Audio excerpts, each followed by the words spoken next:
ජේසු පිහිටයි සියලු දෙනාටම. අද අපේ මාර්තුකාව තමයි දේවස්ථානය යනු කුමක්ද?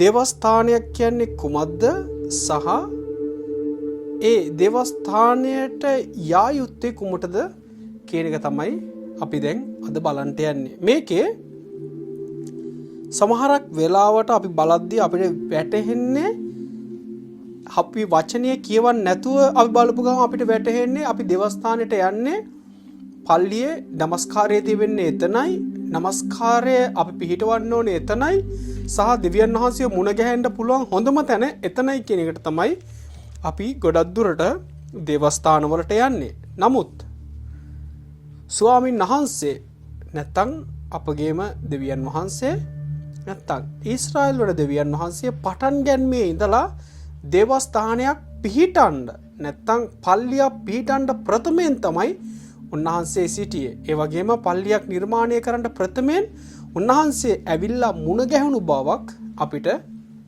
පෙනී යනවා. නමුත් අද මම සම්පූර්ණයෙන්ම ඕගොල්ලන්ට ඒ ගැන කියා දෙන්න යන්නේ නැහැ. සමහරක් බයිබල් පද වලින් මම අද ඕගොල්ලොත් එක්ක බෙදා ගන්නට යනවා. දේවස්ථානය යනු කුමක්ද කියන අර්ථය විතරක්. දේවස්ථානය යනු කුමක්ද කියන අර්ථය විතරක් අද මම ඕගොල්ලොත් එක්ක බෙදා ගන්නට යනවා. ඒක නිසා මේක අවදියෙන්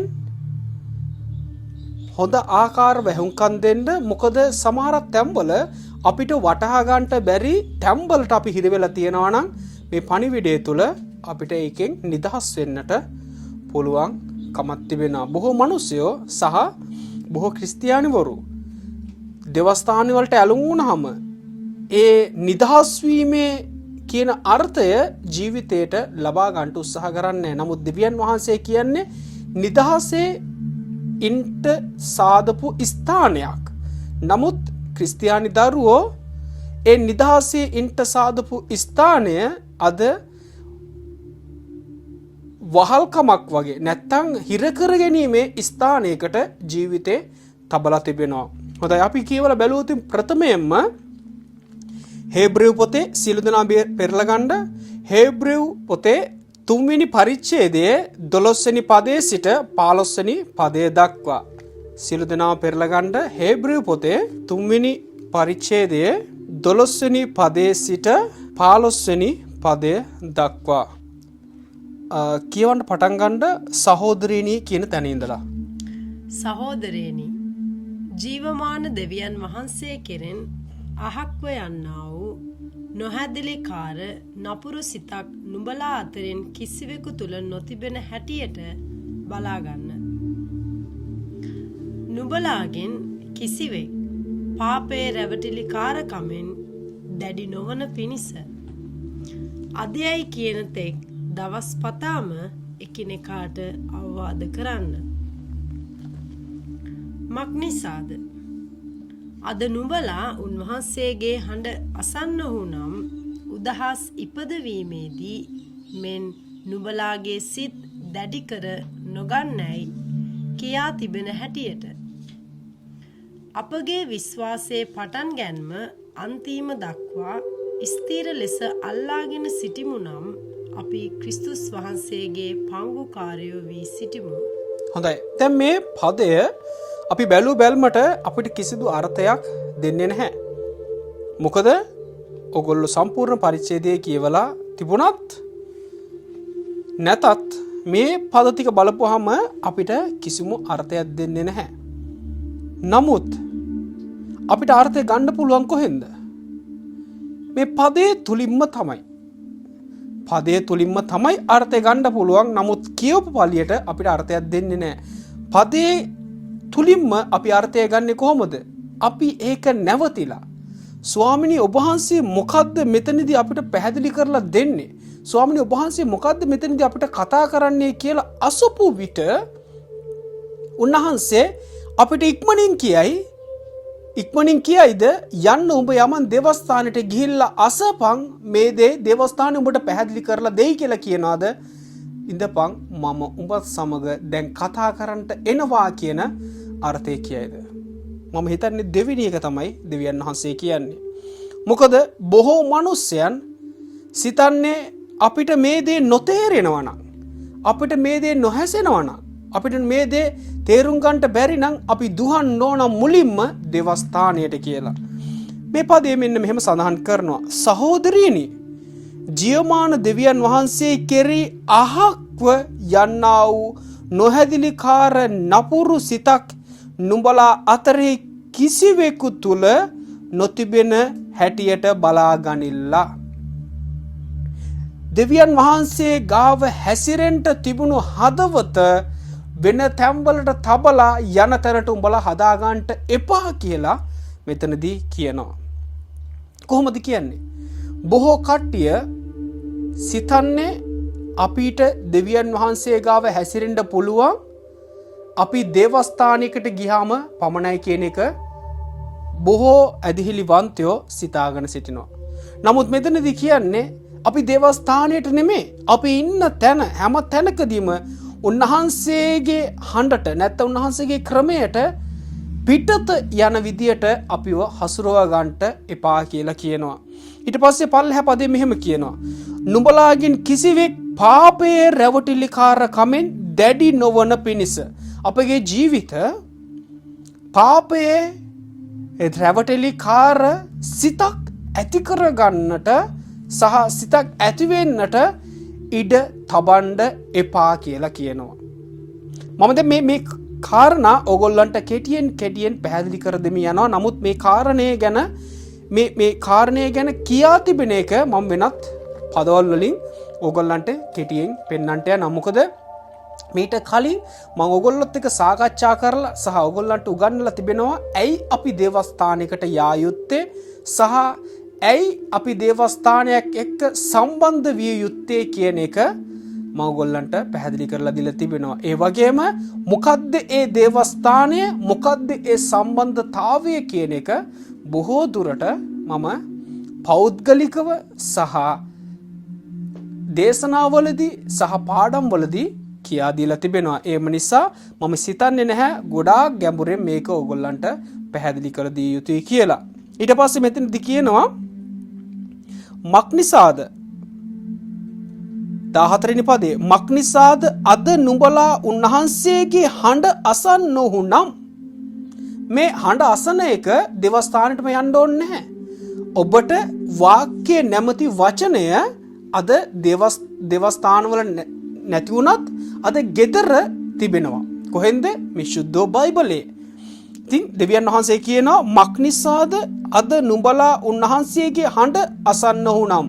එතකොට දේවදාසයා හරහා හරි ඇදිහිලිවන්තයා හරහා හරි වැඩිමහල්ලා හරහා හරි නෙමෙයි අපිට හඬ එන්නේ. ඔහුනුත් හඬ නග්ගලා තිබෙන්නේ මේ දේව වචනය අධ්‍යයනය කරපු නිසා. ඒක නිසා දේවදාසයා වුණත් දේශනා කරන්නේ දේව වචනයෙන් නම් ඔහුටත් ඒ හඬ ලැබිලා තිබෙන්නේ මේ දේව වචනයේ තුලින්මයි. ඊට පස්සේ කියනවා උන්වහන්සේගේ හඬ අසන්න වුනම් උදහස ඉපදවීමේදී මෙන් නුඹලාගේ සිත් දැඩි කර නොගනිල්ලා යයි කියා තිබෙන හැටියට 15 වෙනි පදේ අපගේ විශ්වාසයේ පටන් ගැනීම අන්තිම දක්වා ස්ථීර ලෙස අල්ලාගෙන සිටිමු නම් අපි ක්‍රිස්තුස් වහන්සේගේ පංගුකාරයෝ වී සිටිමුව.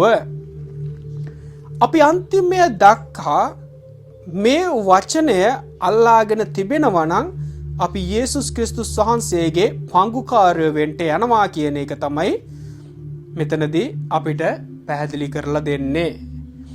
එම නිසා අද මේ පද කිහිපය ඇතුලේ අපිට මොකද්ද තිබෙන්නේ කියන එක තමයි දැන් අපි බලන්න යන්නේ. ඕගොල්ලන්ට පුළුවන් මේක හොඳට අධ්‍යයනය කරන්න මොකද්ද මේ කියපු කාරණා තුල නැත්තම් මොකද්ද මේ පරිච්ඡේදයේ මේ පද කීපය තුල අපිට පැහැදිලි කරලා දෙන්නේ. මොකද අපි මුල්ම පරිච්ඡේදය මේ 3 වෙනි පරිච්ඡේදය සහ ඒක කියවල බැලුවට අපිට එකපාරටම මේක ජීවිතයට එන්නේ නැහැ. නමුත් අපි නැවතිලා උන්වහන්සේගෙන් අසන විට උන්වහන්සේ අපිට කියනවා ඇයි උඹ මේ දේවස්ථානයකට සම්බන්ධ විය යුත්තේ සහ දේවස්ථානයකට යා යුත්තේ කියන එක අපිට පැහැදිලි කරලා දෙනවා. එතකොට අපි හැමෝම හිතන් ඉන්න දේවස්ථානය නෙමෙයි මේ කතා කරන්නේ. උන්වහන්සේ කතා කරන්නේ අතින් සාදපු නැති කාටත් කඩන්න බැරි කියන දේවස්ථානය. අපි කියවලා බැලුවොත් 1 කොරින්ති පොතේ 12 වෙනි පරිච්ඡේදයේ 12 වෙනි පදයේ සිට 14 වෙනි පදය දක්වා අපිට උන්වහන්සේ පැහැදිලි කරලා දෙනවා මොකද්ද මේ දේවස්ථානය සහ මොකද්ද මේ සම්බන්ධතාවය කියලා. 1 කොරින්ති පොතේ 12 වෙනි පරිච්ඡේදයේ 12 වෙනි පදයේ සිට 14 වෙනි පදය දක්වා. මක්නිසාද ශරීරය එකක්ව බොහෝ අවයව ඇතුවාක් මෙන්ද ශරීරයේ අවයව සියල්ල බොහෝ වුවත් එක ශරීරයක්ව තිබෙන්නාක් මෙන්ද ක්‍රිස්තුස් වහන්සේත් එසේව සිටිනසේක. මක්නිසාද යුදෙව්වරු නොහොත් ග්‍රීක්වරු වෙත්වා දාසයෝ නොහොත් නිර්දාසයෝ වෙත්වා අපි සියල්ලෝ එකම ආත්මයණන් වහන්සේ තුල එකම ශරීරයට බෞතිස්ම කරනු ලැබ සියල්ලෝ එකම ආත්මයන්ගෙන් පොවනු ලැබීමුව. මක්නිසාද ශරීරය එක අවයවයක්ව නොව බොහෝ අවයවයෝය. හොඳයි. දැන් මෙතනදී අපිට පැහැදිලි කරලා දෙනවා කොරින්ති පොතේ අපි එක ශරීරයක් හැබැයි අපිට බොහෝ අවයවයෝ තිබෙනවා. එතකොට අද කාලේ අද ලෝකයේ අපිට බොහෝ පල්ලි තිබෙනවා. නැත්තම් දේවස්ථාන තිබෙනවා. හැබැයි එක ශරීරයක් නැත්තම් එක ජීවිතයක් මොකද්ද යේසුස් ක්‍රිස්තුස් වහන්සේ කියන එකයි. හැබැයි බොහෝ කට්ටිය මේ අවයවයන් නැමැති දේවස්ථාන වලට ඇබ්බැහි වෙලා මද්ද්‍රව්‍ය ගන්නවා වගේ ඒකත් සමග ජීවත් වෙනවා. නමුත් පාවුල් තුමා එක තැනක කියනවා උඹ අපොලොස්ගේය උඹ පාවුල්ගේයයි කියන කතාව කියන්න එපා. ඒක දෙවියන් වහන්සේට නැත්තම් යේසුස් ක්‍රිස්තුස් වහන්සේට කරන අවනම්බුවක්. නැත්තම් යේසුස් වහන්සේත් එක්ක තිබෙනා වූ තරහවක් පිරිමා ගැනීමක් කියලා ඒක අපිට පැහැදිලි කරලා දෙනවා. මොකද අපොලොස් කවුද? නැත්තම් පාවුල් කවුද කියලා අහනවා. මේකේ අදහස තමයි එයාලා දෙන්නව දන්නේ නැහැ කියන එක නෙමෙයි. එයාලා දෙන්නව ගොඩාක් දන්නවා කියන එක නෙමෙයි. මේකේ අදහස තමයි අපි දෙන්නත් එක්තරා උගන්වන දේවස්ථාන වලට ඇවිල්ලා උගන්වන කෙනෙක්. හැබැයි මේ උඹලා අදහන උඹලා තේරුම් කරන දේවස්ථානය නෙමෙයි අපේ හරි දේවස්ථානය. යේසුස් ක්‍රිස්තුස් වහන්සේ කියන අතින් නහදපු සහ අතින් ගොඩනගන්න බැරි දේවස්ථානය තමයි මේ යේසුස් ක්‍රිස්තුස් වහන්සේ කියන දේවස්ථානය. ඉතින් උඹලා අපි වෙනුවෙන් ජීවත් වෙන්නේ නැහැ. උඹලා ජීවත් වෙන්නේ යේසුස් ක්‍රිස්තුස් වහන්සේ වෙනුවෙන් කියලා එතන පාවුල් තුමා කියනවා. ඒ වගේම තමයි මේ සියලු තැන්වල දේවස්ථාන තිබුණත් ඒවා එක්තරා අවයවයන් විතරයි කියලා කියනවා. ඉතින් බොහෝ දුරට මම ඔයගොල්ලන්ට මේ ගැන පැහැදිලි කරලා දීලා තිබෙනවා. එතකොට ඒ අවයවයන් වලට අපිට සහභාගී වෙන්නට ඕන වෙලේක අපිට පුළුවන්කම තිබෙනවා. මේකේ වෙනස තමයි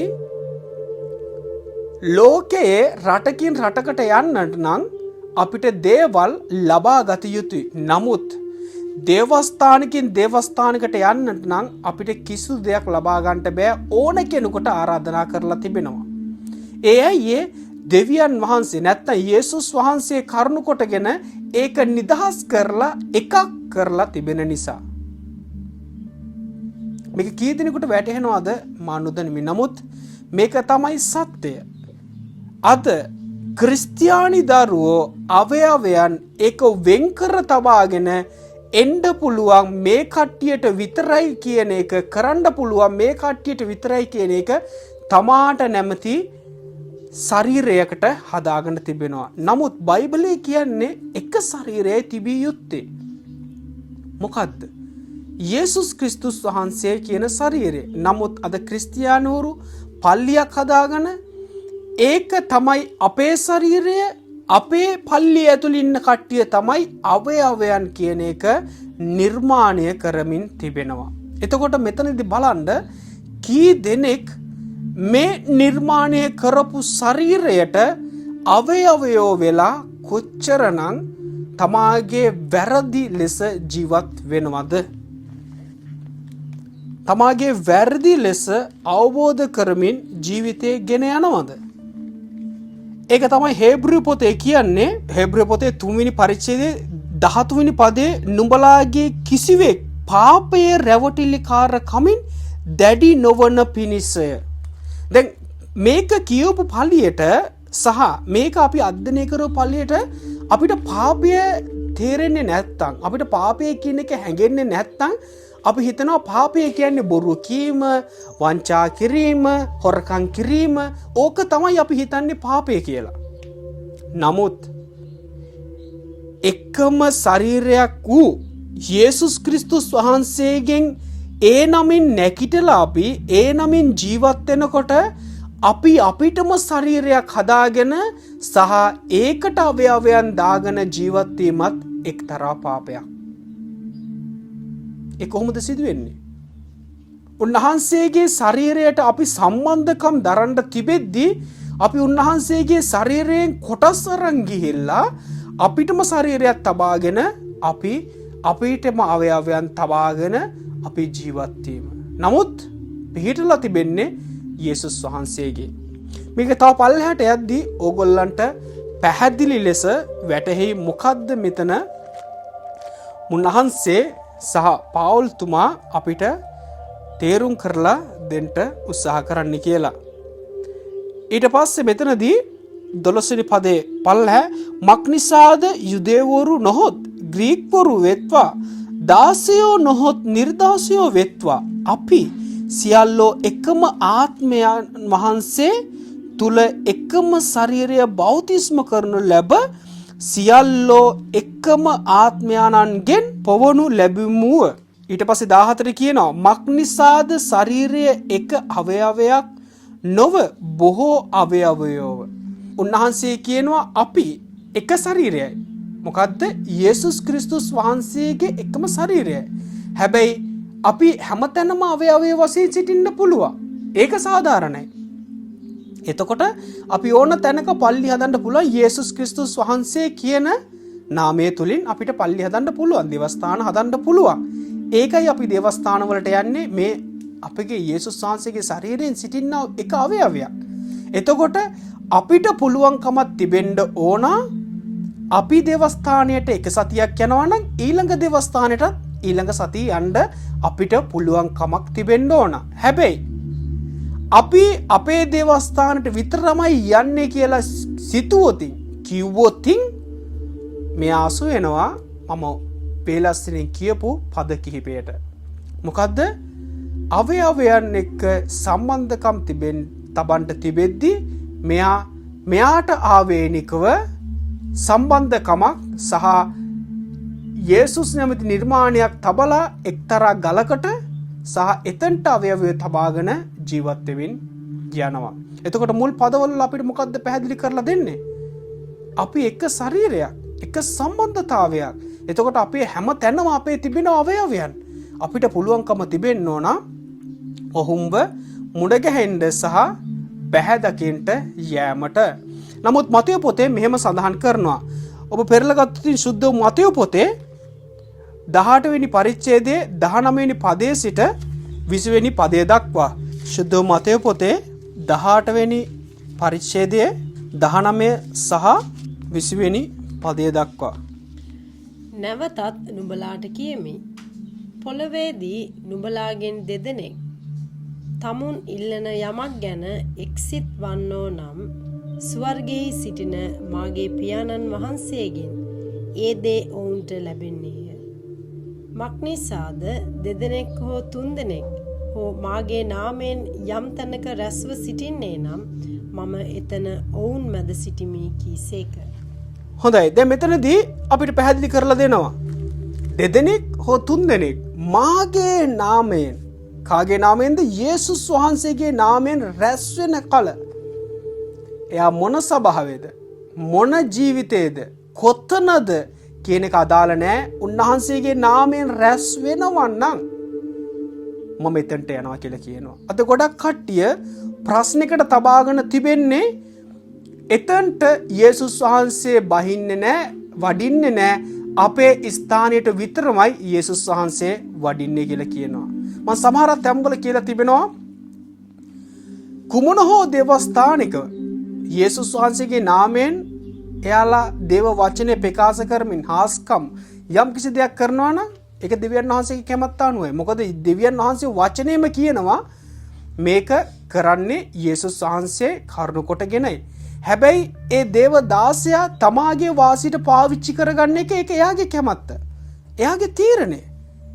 නැත්තම් ඇදහිලිවන්තයා තමාගේ වාසියට පෙරලා ගන්න එක ඒක එයාගේ කැමැත්ත. එයාගේ තීරණය. හැබැයි යේසුස් වහන්සේගේ පොරොන්දුව උන්වහන්සේ වෙන් කරලා නැහැ.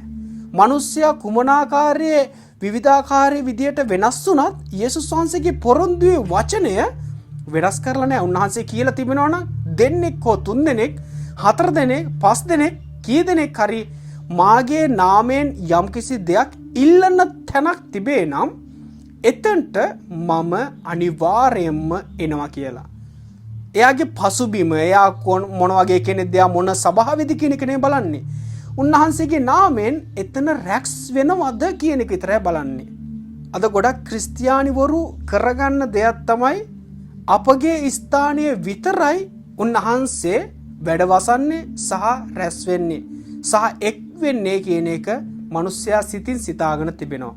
නමුත් උන්වහන්සේගේ වචනය මොකක්ද කියන්නේ? උන්වහන්සේගේ වචනය කියන්නේ ඕනම කෙනෙක් රැස් වෙන කල මං එතනට ලං වෙනවා. මෙතන අදහස් කරන්නේ අතින් හදපු සභාවක් නෙමෙයි මෙතන කතා කරන්නේ. මෙතන කතා කරන්නේ හිතින් සහ හදවතින් එක් වෙන සභාවක් ගැන. ඒකයි අපිට කියන්නේ දේවස්ථානයේ යනු කුමක්ද කියන එක අහන්නේ. දැන් අපගේ හදවතවල අපි කතා කරලා බලන්න ඕන දේවස්ථානයේ යනු කුමක්ද? සිතකට සිතක්, ආත්මයට ආත්මයක් එක් වෙන තැනක්. මගේ සිත සහ ස්වාමී යේසුස් වහන්සේ සමග එක් වෙන තැනක් තමයි මේ දේවස්ථානය කියලා කියන්නේ. දේවස්ථානය කියලා කියන්නේ මගේ සිත සහ උන්වහන්සේගේ සිත එක් වෙන තැනක්. ඒකට එක්කෙනෙක්ද, දෙන්නෙක්ද, තුන්දෙනෙක්ද, අද දවසේද, හෙට දවසේද, අනිද්දා දවසේද කියන එක අදාළ නැහැ. උන්වහන්සේගේ කැමැත්ත, උන්වහන්සේගේ නාමය තුල එක් වෙන්නේ කුමන මොහොතකද, කුමන දවසකද, කුමන වේලකද උන්වහන්සේ එතනට මුණ ගැහෙන්න එනවා කියන එක මෙතනදී අපිට පැහැදිලි කරලා දෙනවා. මෙතනදී කියන්නේ ඒකයි. මක්නිසාද දෙදෙනෙක් හෝ තුන් දෙනෙක් හෝ මාගේ නාමයෙන් යම් තැනක රැස්ව සිටිනම් මම එතන ඔවුන් මැද සිටිමි කීසේක. යම් කිසි තැනක, ඒක දේවස්ථානය හෝ ගෙදර හෝ ඕනම තැනක රැස් වෙනවා නම් මම එතන සිටිනවා කියලා කියනවා. දැන් මේක තමයි අපගේ දේවස්ථානට යනු කුමක්ද කියන අර්ථය. දැන් අපි බොහෝ මිනිස්සයන් දේවස්ථානවලට යන්නේ ගෙදර නමස්කාර කරගන්න අමාරු නිසා සහ ඒ ඉන්න පරිසරය තියෙන පරිසරය හරියට නමස්කාරයක් ලබා ගන්න බැරි නිසා තමයි අපි අතින් හදපු ස්ථානයකට යන්නේ. එතනට ගිහිල්ලා අපි සීලු දෙනාම එක දවසකට රැස් වෙලා එතනදී අපි උන්වහන්සේට හදවතට හදවතක් සම්බන්ධ වීම කරගන්න නිසා තමයි අපි එතනට යන්නේ. නමුත් උන්වහන්සේ ඒ පෙන්නපු දේ දාවිත් හරහා අපිට පෙන්නපු දේ අද මේ වෙනකොට බොහෝ මිනිස්සුયો තමාට වාසියක් මෙන් පෙරලගෙන තිබෙනවා. අද තමාට වාසියක් මෙන් පෙරලගෙන මිනිස්සයා විසින් ප්‍රකාශ කරන්නට හදනවා අපේ ස්ථානයේ තමයි දේවස්ථානය කියන එක පෙන්නලා තිබෙනවා. නමුත් අද දෙවියන් වහන්සේත් එක්ක එකතු වෙන රැස් වෙන ස්ථානය නෙමෙයි දේවස්ථානය කියලා තියෙන්නේ. උන්වහන්සේගේ නාමයෙන් හදපු පල්ලිය තමයි දේවස්ථානය කියන එක මිනිස්සු අද පෙන්නලා තිබෙනවා. අද කවුද රැවටිලා තිබෙන්නේ? මේ වචනේ අනුගමනය කරන කෙනාද නැත්නම් පල්ලිය හදපු කෙනාද? කවුද රැවටිලා තිබෙන්නේ? ඒකයි දේව දරුවනේ. අපි මේ වචනේ අනුගමනය කරනවා නම්, මේ වචනය හොඳට අධ්‍යයනය කරනවා නම් අපි කවදාකවත් කොහෙදවත් අපි රැවටෙන්න යන්නේ නැහැ. ඇයි? අපි දන්නවා ස්ථානය කුමක්ද, දේවස්ථානය කුමක්ද කියන එක වටහා ගන්න. බොහෝ මිනිසයන් ස්ථානය කියන එක දේවස්ථානයට දාගෙන දේවස්ථානය කියන එක ස්ථානයකට දාලා තිබෙනවා. අද ඒකයි පල්ලියකට පල්ලියක් ගහගන්නේ. අද ඒකයි ජාතියකට ජාතියක් ගහගන්නේ. මං ජාතියක් කියලා කියන්නේ රටකට රටක් නෙමෙයි. ඒ ක්‍රිස්තියානි සභාවකට එක්කෙනෙක් අර මේ පල්ලියට යනවා, මේ එක්කෙනා මේ පල්ලියට යනවා කියන ඒ දරුවෝ දෙදෙනා ගහ ගන්නවා ජාතියක් මේ තබාගෙන. මොකද්ද මේ ස්ථානය? දේවයන් වහන්සේ වැඩ වසන ස්ථානය. මේ දෙවියන් වහන්සේ වැඩවසන ස්ථානය අපිට මරා ගැනීමේ ස්ථානයක් නෙමෙයි තිබිලා තියෙන්නේ. එක්රස් වීමේ සම්බන්ධතාවය එකමුතු වීමේ ස්ථානයකට තබලා තිබෙන්නේ. බොහෝ කට්ටිය මේක තේරුම් ගන්න නැතුව, වටහා ගන්න නැතුව බොහෝ තැන්වල වරද්දගෙන ගමන් කරනවා. නමුත් උන්වහන්සේ මොකද්ද පෙන්වන්න හදන්නේ? උන්වහන්සේ මොකද්ද අපිට කියන්න හදන්නේ? මෙතනදී කියන්නේ ඒකයි. දෙදෙනෙක් තුන් දෙනෙක් මාගේ නමින් කතා කරන්නට කැමති නම්, මාගේ නමින් එක්රැස් වෙන්න කැමති නම්, ඒ කුමන ස්ථානයක් හෝ වේවා ප්‍රශ්නයක් නැහැ. මම එතන මැද්දට එනවා. තමා විසින් තමාට වාසිය පෙරලගන්න එක වෙනම කතාවක්. නමුත් උන්වහන්සේගේ පොරොන්දුව, උන්වහන්සේ කියලා තියෙන වචනය වෙනස් කරන්නේ නැහැ. උන්වහන්සේගේ වචනය මාරු කරන්නේ නැහැ. උඹ කැතයි, උඹ වංචන කතා කියනවා, උඹ කුණුහරුප කියනවා, උඹ හොරකම් කරනවා, මම මෙතනට එන්නේ නැහැ. නෑ. උන්වහන්සේගේ වචනය උන්වහන්සේ ස්ථිර කරනවා. ලෝකයේ අවසන් වෙනතෙක් උන්වහන්සේ ස්ථිර කරනවා. මොකද උන්වහන්සේ වචනය දුන්නා මේ ලෝකයාටම ඒ වචනය ස්ථිර කරන පිණිස උන්වහන්සේ එනවා. අපි තමයි එතන මග හැරවගෙන වෙනස් කරගෙන වෙනස් ආකාරයේ ජීවිතයක් ගෙනියලා තිබෙන්නේ. මොකද්ද මේ ක්‍රිස්තියානි ගමන? මොකද්ද මේ ස්ථානය? මොකද්ද මේ දේවස්ථානය? ඔබගේ ජීවිතයෙන් අහගන්න මේ ස්ථානය, මේ දේවස්ථානය යනු කුමක්ද? ඔබගේ ජීවිතේම ඔබ අහගෙන බලන්න. මීට කලින් ඔබ මිනිස්යන්ට කියන්න ඇති ඔයාලා එන්නේ නැහනේ අපේ දේවස්ථානයට. ඔයාලා එහෙනම් අපි දෙවියන් වහන්සේ නෙවෙයි අදහන්නේ, ඔයාලා වෙන කාවරිය අදහන්නේ කියලා කියනවා. නැත්තම් අපි කියනවා ඔයාලා කරන්නේ වැරදි දෙයක්, අපේ ස්ථානයේ විතර හරි ස්ථානය කියලා කියනවා. අදින් පස්සේ ඔබගේ හදවතින් අහලා බලන්න මේ වචනය තුල ස්ථානයයි දේවස්ථානයයි යනු කුමක්ද? ස්ථානය අපි හදාගත්තු තැන, දේවස්ථානය අපි මුණ ගැහෙන තැන. නමුත් අද ක්‍රිස්තියානි දරුවෝ ස්ථානය හදාගෙන අපි කියනවා මෙතන තමයි දේවස්ථානය කියලා. නමුත් උන්වහන්සේ මුණ ගැහෙන්න ඕනම තැනකට පුළුවන්. එන්න යන්න හැම තැනකම උන්වහන්සේ මුණ ගැහෙන්න ලෑස්ති. නමුත් ක්‍රිස්තියානි දරුවෝ ස්ථානය දබාගෙන මෙතන තමයි දෙවියන් වහන්සේ වැඩවසන දේවස්ථානය කියලා නම් තබාගෙන තිබෙනවා. අවසාන වශයෙන් මම ඔයගොල්ලොත් එක්ක බෙදා ගන්න යනවා. පෙරලා ගන්න නැවත වාරයක් හේබ්‍රිය පොතේ 10 වෙනි පරිච්ඡේදයේ 23 වෙනි පදයේ සිට 25 වෙනි පදයේ දක්වා. අපේ බලාපොරොත්තුවේ ප්‍රකාශ කිරීම චංචල නොවන පිණිස එය තදින් අල්ලාගෙන සිටිමු. මක්නිසාද පොරොන්දුව දුන් තනන් වහන්සේ විශ්වාසව සිටින සේක. තවද ප්‍රේමයටද යහපත් ක්‍රියාවලටද පොළඹවන පිණිස එකිනෙකා ගැන සිතේ තබා ගනිමු. හොඳයි. දැන් මෙතනදී මම 25 වෙනි පදයට යන්න ඉස්සරලා මෙතනදී අපිට යම්කිසි දෙයක් පැහැදිලි කරලා දෙනවා. මොකද්ද?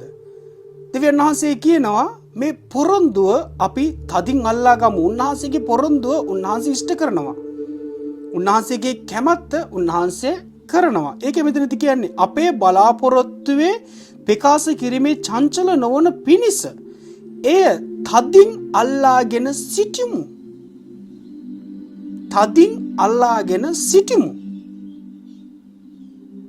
අපි කුමන දේවස්ථානයකට ගියත් කුමන ස්ථානයේ සිටියත් අපි තදින් අල්ලාගෙන සිටිමු.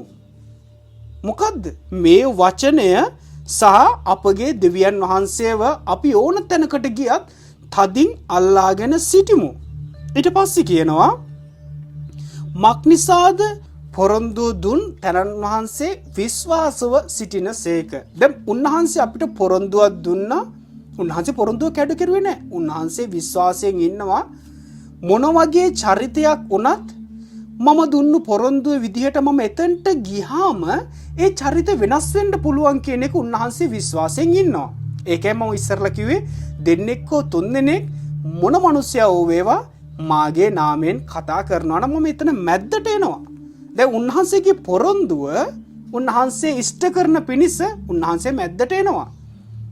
දැන් අපේ කට්ටිය ක්‍රිස්තියානි දරුවා සිතනවා මෙයා මේ විදිහේ යේසුස් වහන්සේ එතනට වැඩ වසන්නේ නැහැ. ඇයි? දෙවියන් වහන්සේගේ පොරොන්දුවක් කියන එක මිනිස්සයා විශ්වාස කරන්නේ නැති හින්දා මිනිස්සයා හිතන්නේ එතනට වැඩ වසන්නේ නැහැ. මේක මිනිස්සයාගේ පොරොන්දුවක් කියන එකේ මිනිස්සයා විශ්වාස කරන්නේ නැහැ. මේක දෙවියන් වහන්සේගේ පොරොන්දුවක්. දෙවියන් වහන්සේ කිව්වොත් අනිවාර්යයෙන්ම එතනට වැඩ වසනවමයි. එයා මොන මිනිස්සෙක් පසුබිමක ඉන්නවද කියන එක දෙවියන් වහන්සේට අදාළ නැහැ. ස්වාමීන් වහන්සේට අදාළ නැහැ. ස්වාමීන් වහන්සේ එතනට වැඩවසන්නේ ඇයි කියන එක මෙතනදී පැහැදිලි කරලා දෙනවා. ඒ විශ්වාසය මම එතනට ගියාම මන් දන්නේ එයාලා මොන පරිසරයක ඉඳීද? එයාලා මාව පිළිගනීද නැද්ද? නමුත් මගේ පොරොන්දුව තමයි මම එතනට යනවා. සමහරක් විට ඒ යෑම තුල ඔහුන් මාව පිළිගන්න පුළුවන්. එතනදී ඒ චරිත වෙනස් වෙන්න පුළුවන් කියන එක අපිට පැහැදිලි කරලා දෙනවා. ඒතර මෙතනදී අපිට පැහැදිලි කරලා දෙන්නේ මොකද්ද? උන්වහන්සේගේ පොරොන්දුව උන්වහන්සේ වෙනස් කරුවේ නැහැ. කුමන දේවස්ථානයකට ගියත් කුමන ස්ථානයක ඉඳලා උන්වහන්සේගේ නමින් ජේසුනී කියලා කිව්වනම් අනිවාර්යයෙන්ම උන්වහන්සේ පොරොන්දුව පිට උන්වහන්සේ එතනට වැඩ වසනවා. ඒ කවුරු හෝ කුමන ස්ථානයක් හෝ වේවා. ඉස්සර මටත් තිබුණු ප්‍රශ්නයක් තමයි බොහෝ ජනතාව ගන්නවා සමහර දේවස්ථාන කීඩා කරන තැන් වෙන වෙන දේවල් කරන තැන් එහෙම තැන් අරගෙන උන්වහන්සේගේ නාමයට අර යන්ට එන්ට ස්ථානයක් නැති නිසා එතන දේව සේවය කරන්න ගන්නවා. නැත්තම් එතන උන්වහන්සේට නමස්කාර කරන්න ගන්නවා. මොකද මිනිස්සයන්ට වෙන තැනක් හොයාගන්න නැති නිසා. ඉතින් එතන දේවස්ථානෙට ගියාම අර දකින්න දේවල් එක්ක අපි කල්පනා කරන දෙයක් තමයි මේ කීඩා කරන තැන මිනිස්සු කුණුහරුප කියනවා, අරවා කරනවා, මේවා කරනවා. ඉතින් මෙතනට දිව්‍යන් වහන්සේට වැඩවසන්න පුළුවන්ද? මෙතන අපවිත්‍ර තැනක්නේ කියලා අපි සිතන්න ගන්නවා. පෞද්ගලික මම සිතලා තියෙනවා. ඊට පස්සේ මම දේව වචනේ අධ්‍යයනය කරමින් යද්දී වැටහුනේ උන්වහන්සේ වැඩවසන්නේ මේ කියන ස්ථානවලට නෙමෙයි. උන්වහන්සේ වැඩවසන්නේ අපගේ හදවත්වල ස්ථානයට. එතකොට අපි යන්න එන්න බැරුව ආබාධිත නැත්තම් කකුල් අත්පය වැඩ කරන්නේ නැති මිනිස්සෙක් නම් එකතැන ග්ලැඩ් කරගෙන ගූ කරගෙන හිටියොත් අපි උන්වහන්සේගේ නාමයට හඬ ගැසුවොත් උන්වහන්සේ එන්නේ නැද්ද අපගේ හදවත් එක්ක කතා කරන්න? එතකොට උන්වහන්සේ බලනද මූ අපවිත්‍ර කරගෙන ඉන්නේ මට මෙතනට යන්න බෑ මෙතන ස්ථානේ අපවිත්‍රයි කියලා හිතනවාද? නෑ. උන්වහන්සේ කෙලින්ම කියන උඹගේ හදවත මන් දැක්කා. මං උඹගේ ස්ථානයට ආවා. උඹගේ හදවතේ ස්ථානයට මං ආවා. නැතුව උඹ හදපු ස්ථානය නෙමෙයි. මෙන්න මේක තමයි දේව දරුවනි අපිට පැහැදිලි කරලා දෙන දේ. උන්වහන්සේ අපිට කියන්නේ උන්වහන්සේගේ පොරොන්දුව කුමන ස්ථානයේ සිටියත් මම ඉෂ්ට කරනවා. කුමන ස්ථානයේ සිටියත් මම මේ පොරොන්දු ඉෂ්ට කරනවා. නමුත් ක්‍රිස්තියානි වන අපි දේවස්ථානය ස්ථානයක වෙනස් කරගෙන අද ස්ථානය දේවස්ථානයකට හරවගෙන තිබෙනවා.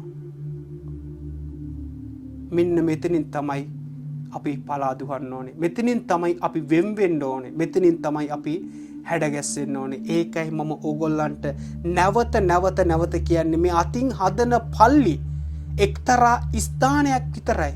හැබැයි ඔබගේ හදවතින් හැදෙන තැන එතන තමයි දෙවියන් වහන්සේ වැඩ වසන ස්ථානය.